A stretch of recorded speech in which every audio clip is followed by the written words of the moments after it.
BBS.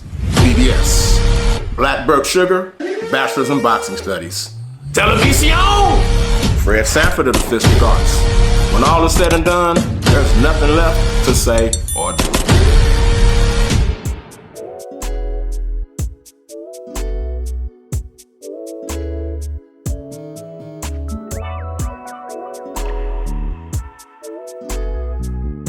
REED-BBS. BBS. Tyson Fury versus Francis Ngannou Fallout video part 2. Told y'all there'd be more than one of these because the fallout is immense. This is why you don't allow fights to marinate. Fury versus Ngannou is yet another example of why you don't allow fights to marinate. This is why when a particular matchup is hot, when both parties is at or as close to the top of their game as they're going to be, you need to make that shit happen and make that shit happen forthwith. Remember Swift Jared Hurd? Remember him?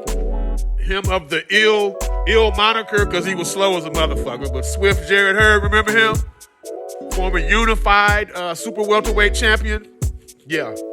He said, whoa. Yeah, I know we got Jermell Charlo sitting here who has the WBC title, but I want to have a hometown fight.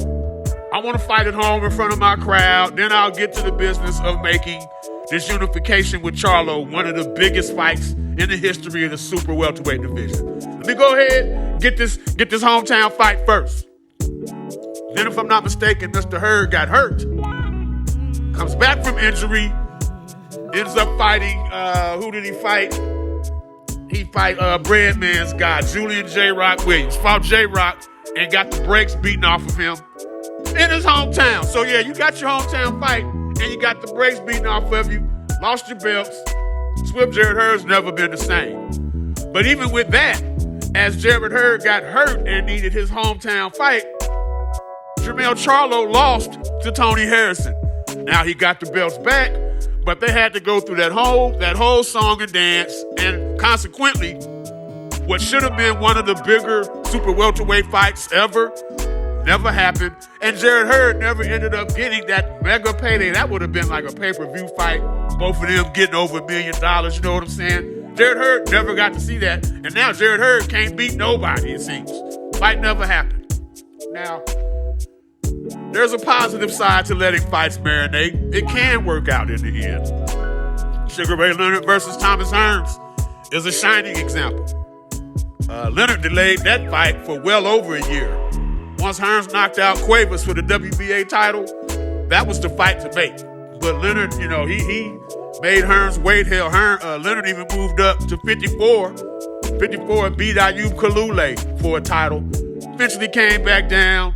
Him and Hearns fought, made for one of the better, more talked about fights in the history of our sport. So it can work out. It can work out. There's another example for you. Jeff Left Hook Lacey, Jermaine Bad Intentions Taylor. They were teammates on the 2000 U.S. Olympic team. Jermaine Taylor actually unseated Bernard Hopkins, becoming undisputed middleweight champion. Simultaneously, Jeff Left Hook Lacey was carving a Mike Tyson-esque niche for himself at super middleweight, knocking everybody out. They was like, nah, let's let this one marinate. They let it marinate too long. Taylor loses to Kelly Pavlik.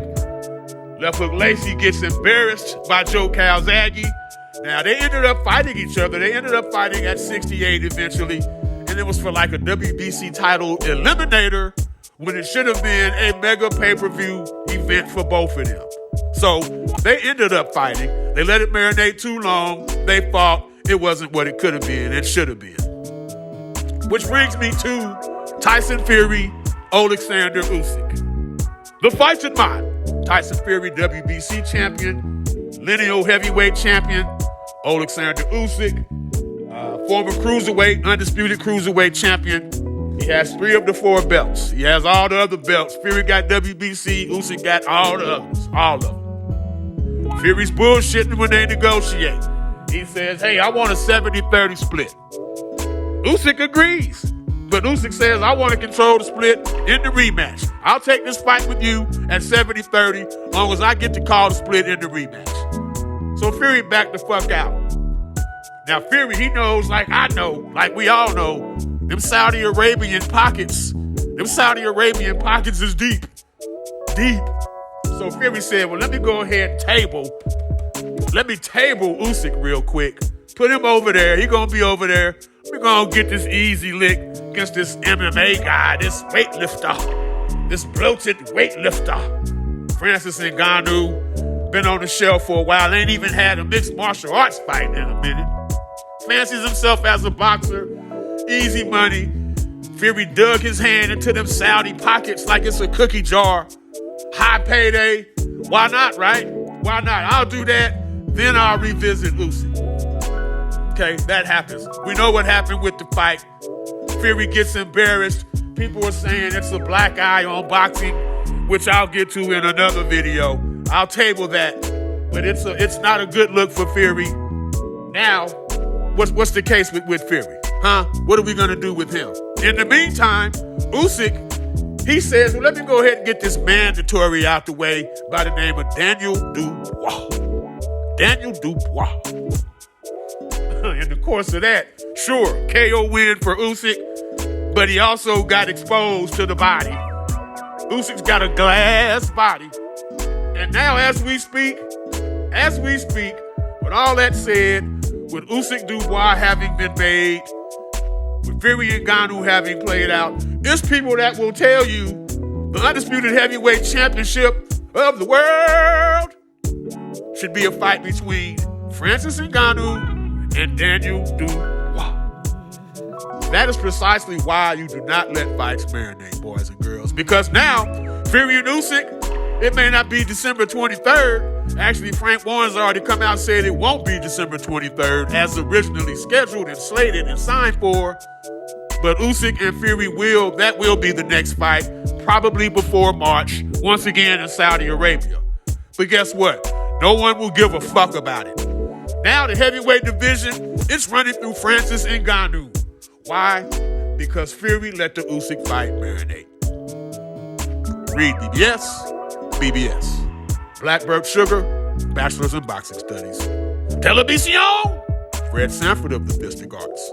When all is said and done, there's nothing left to say or do.